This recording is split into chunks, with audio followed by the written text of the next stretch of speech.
Oi, no vídeo de hoje eu vou compartilhar com vocês a minha descoberta de uma doença autoimune. Quem me acompanha no Instagram conhece um pouco da história, porque eu compartilhei por lá na época que eu tive o diagnóstico. Eu fiquei muito aliviada e impressionada de ter finalmente um diagnóstico, de ter uma razão pelo qual eu sentia tantas dores durante tanto tempo. Eu fiquei muito entusiasmada de certa forma, porque descobrir a doença e poder entender como lidar melhor com ela e como ter uma melhor qualidade de vida, mesmo com esse diagnóstico, foi muito importante para mim, assim. Mas eu vou contar a história e vocês vão entender o motivo.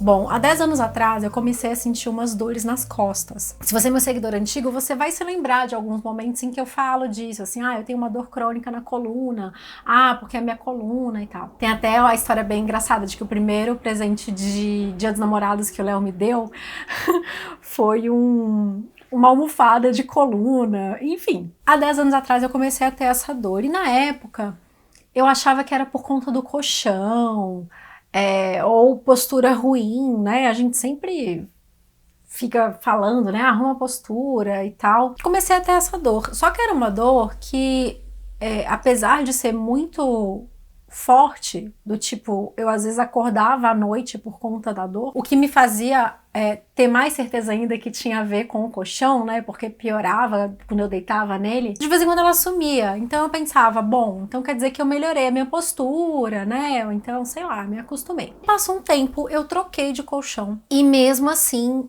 a minha coluna continuou doendo. E eu lembro que quando eu fiz essa troca, vocês devem se lembrar disso, porque também é isso, né, gente, minha vida tá toda aqui.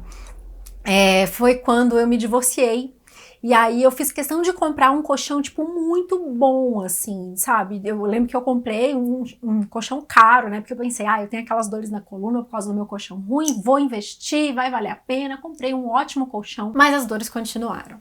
E aí, nessa época, eu tive um episódio muito estranho no meu olho. Eu tenho miopia, né, e eu uso óculos desde que eu tinha 9 anos. Então a minha miopia ela é de um grau bem elevado. Eu tenho 6 graus em um olho e 4,75 em outro. Isso é considerado miopia de grau elevado. Então eu uso lentes de contato há muitos anos. Acho que eu tinha 13 anos quando eu comecei. E eventualmente dá algum problema, né, na lente de contato, uma irritaçãozinha. Eu lembro que eu tive uma coisa que era, sei lá, um negócio que eu tive que trocar o produto que eu usava, enfim. E aí eu tive, na época, o meu olho começou a ficar muito vermelho, assim, e doía muito, muito, muito. Eu falava, droga, vou ter que ficar sem usar lente. Aí eu lembro que eu parei de usar lente durante uns dias, mas o negócio não melhorava. Eu falei, nossa, eu vou ter que ir no médico. Fui ao médico e tive um diagnóstico de uveíte. Uveíte é uma inflamação nos olhos que é muito séria. E eu, na época, eu associei logo ao meu mau uso de lente de contato, tipo,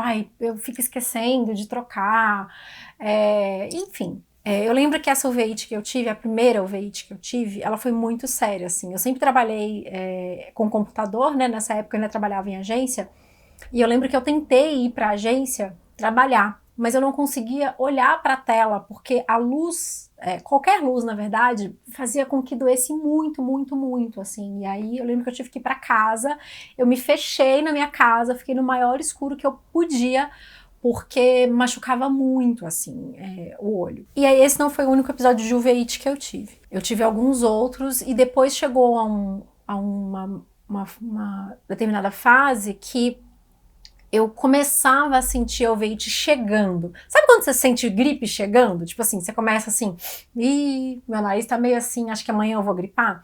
É mais ou menos isso. Eu começava a sentir uma dorzinha assim, falei, olha lá, tá querendo dar aquele negócio. E aí eu usava a medicação que o oftalmologista tinha me prescrito. Que palavra difícil, né? Me passado. Assim foi, a dor vinha e voltava, eu decidi ir num ortopedista.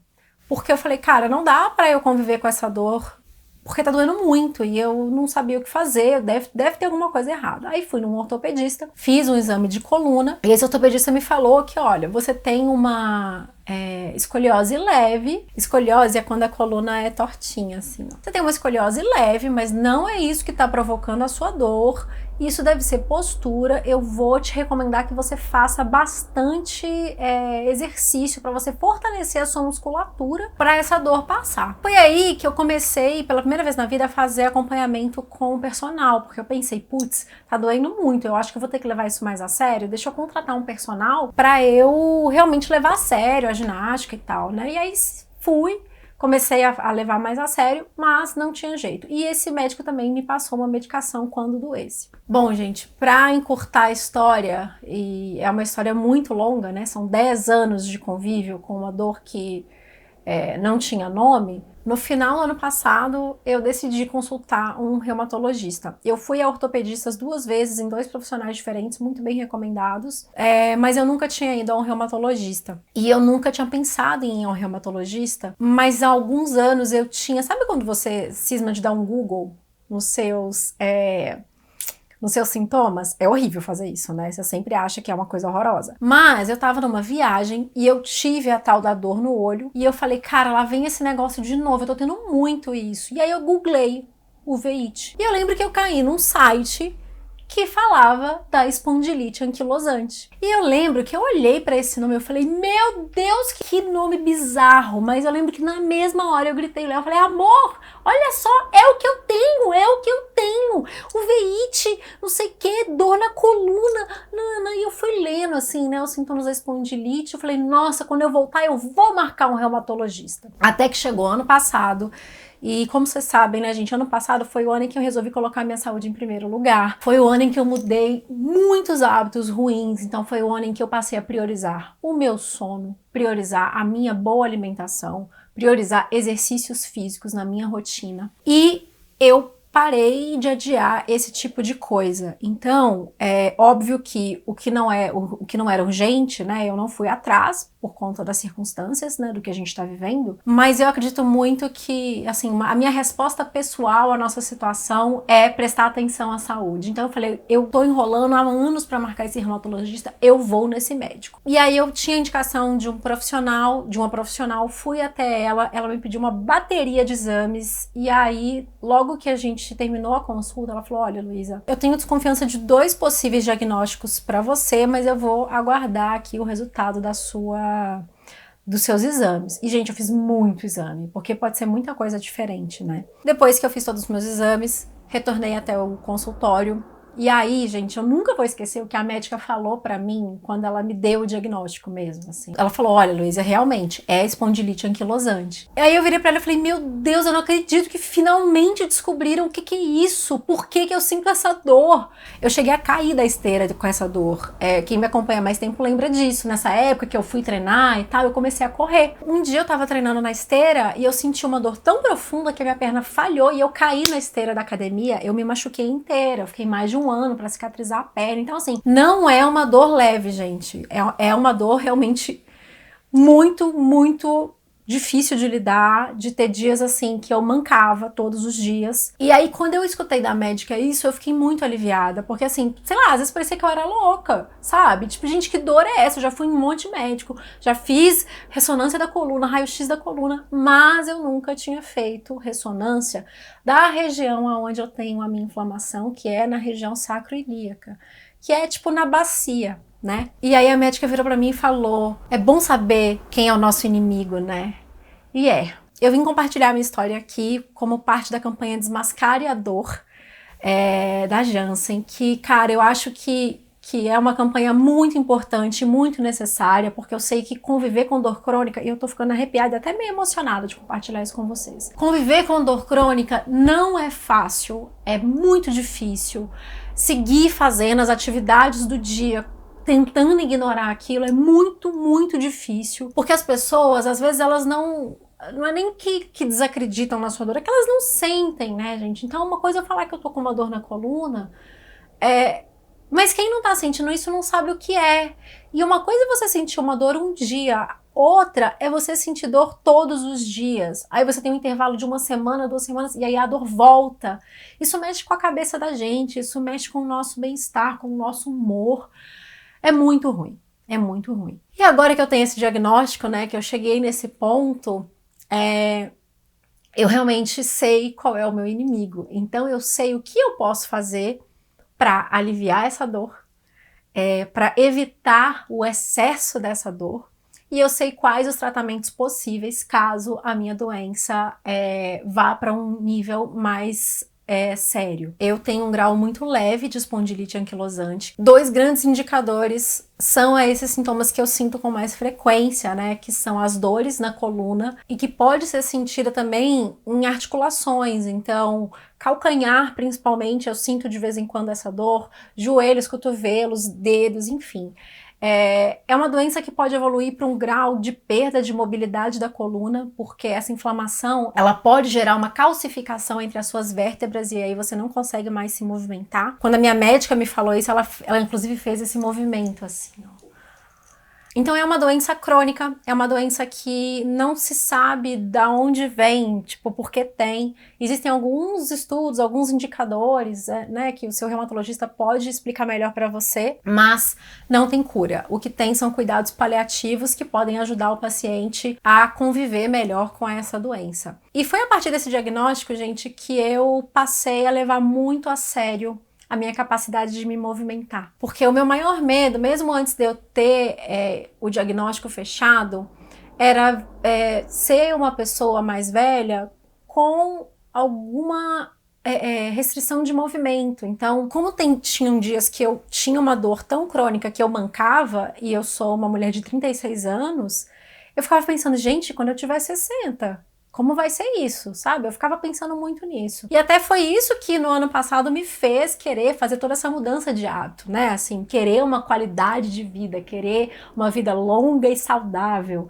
E agora que eu tive o diagnóstico, eu me sinto ainda mais impulsionada a fazer esse tipo de coisa. Então, foi muito importante para mim ter tido o diagnóstico, então ter ido a um reumatologista, feito todos os exames. Eu sou uma pessoa que, em geral, eu tenho um pouco de medo de ir ao médico, sabe? Medo de descobrir. Mas o alívio que eu senti com o diagnóstico, cara, é impagável.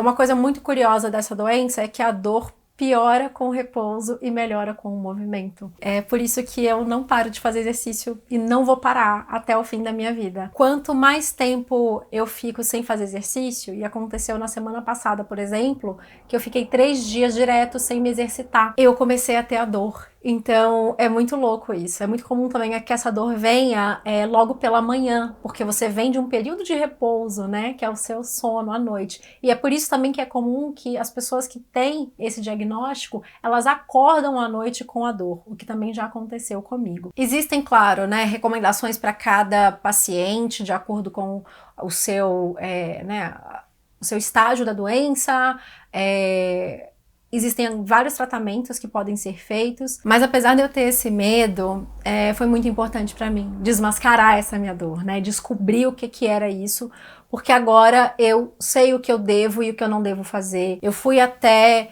a minha nutricionista, perguntei para ela, né, a opinião dela sobre como eu devo adequar a minha alimentação para evitar essa inflamação, né? Afinal de contas, a espondilite anquilosante é uma doença autoimune. Fui atrás de entender quais exercícios eu deveria e quais eu não deveria fazer. Passei, por exemplo, a incluir uma série de alongamentos, coisa que eu não dava valor, mas agora eu vejo a diferença que faz.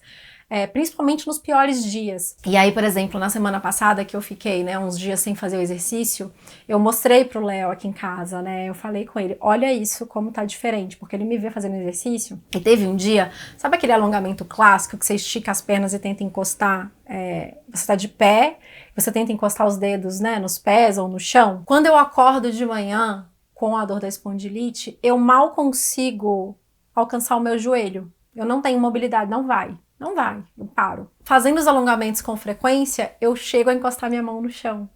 Então, para mim não tem prova maior, sabe? De que eu realmente preciso me movimentar para eu não perder o movimento, para eu não perder essa luta para essa dor. Eu tô compartilhando a minha história porque depois que eu compartilhei lá no Instagram, eu recebi algumas mensagens de pessoas que descobriram o motivo das dores delas.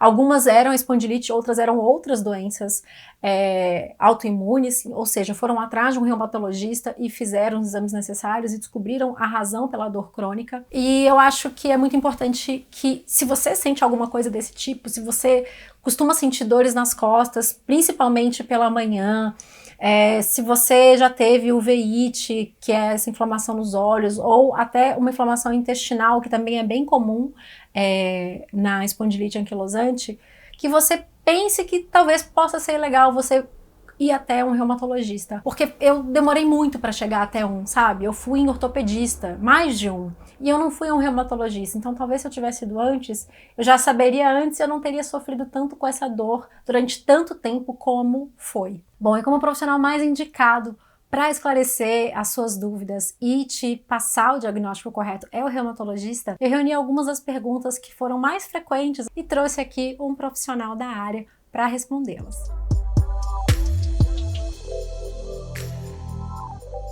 Olá, eu sou a doutora Paula Totti e eu vim responder algumas das dúvidas que vocês enviaram para a Lu.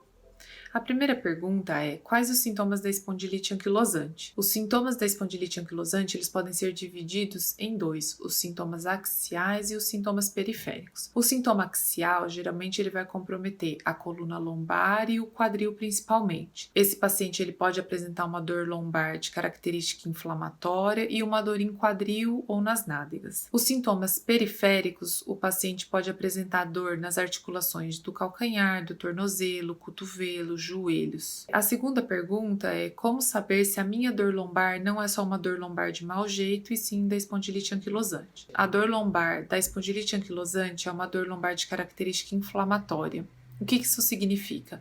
Que ela é uma dor que piora com o repouso, ela pode melhorar com o movimento. Ela geralmente é uma dor que acorda o paciente à noite e esse paciente na manhã seguinte pode apresentar uma rigidez matinal, então uma dificuldade para movimentar suas articulações. A terceira pergunta é: quais são os exames utilizados para fazer o diagnóstico? Nós podemos utilizar de exames de imagem a ressonância magnética, o ultrassom ou o raio-x, sendo que esses exames mais recentes, como a ressonância e o ultrassom, eles nos auxiliam muito a fazer um diagnóstico cada vez mais precoce da doença. Podemos utilizar também o HLA-B27, que é um exame laboratorial, que nos auxilia também nesse diagnóstico. Lembrando que é muito importante não só os exames de imagem, os exames laboratoriais, mas uma anamnese muito bem feita, então uma história clínica muito bem feita. Quando a gente soma tudo isso, então exames mais a clínica, nós conseguimos fazer um diagnóstico melhor do paciente, desmascarar essa dor, fazer esse diagnóstico correto para iniciar um tratamento. Qual a diferença entre espondilite e fibromialgia? Essas doenças elas podem coexistir, então eu posso ter espondilite anquilosante e a fibromialgia ao mesmo tempo, mas elas também podem nos confundir, né? Então eu posso ter sintomas que são característicos tanto de uma quanto de outra doença. Então, a dor lombar, a dor em articulações, qualquer uma que seja, então, um tornozelo, um joelho, um ombro. Mas é importante que não só o diagnóstico seja feito com a espondilite anquilosante, mas seja feito também um diagnóstico diferencial com tendinites, bursites, outras doenças osteomusculares. Então é muito importante procurar um reumatologista para que seja feito o diagnóstico correto. A quinta pergunta é se tem prevenção. Acho que a maior prevenção aqui é o diagnóstico precoce desse paciente. Então acredito que a principal prevenção seja o diagnóstico. Acho que essas eram as dúvidas, espero ter ajudado. Muito obrigada. Então eu tô aqui dividindo a minha história para quem sabe ajudar quem tá aí do outro lado a desmascarar a sua dor também. Eu só quero falar para essas pessoas que sentem dores crônicas que eu sei que não é fácil, eu sei que as pessoas não entendem e ninguém vai entender, sabe? Porque ninguém vai sentir a dor que você sente, mas pode ser que tenha um tratamento, pode ser que tenham coisas que você pode fazer para ter uma qualidade de vida melhor, e eu acho que isso já faz valer a pena com que você busque um especialista, busque um médico, busque um reumatologista para entender o que está acontecendo com você e aí você desmascarar também a sua dor. Se você gostou desse vídeo, deixa o seu like e compartilhe com quem você acha que precisa escutar essa mensagem hoje. Um beijo, até a próxima!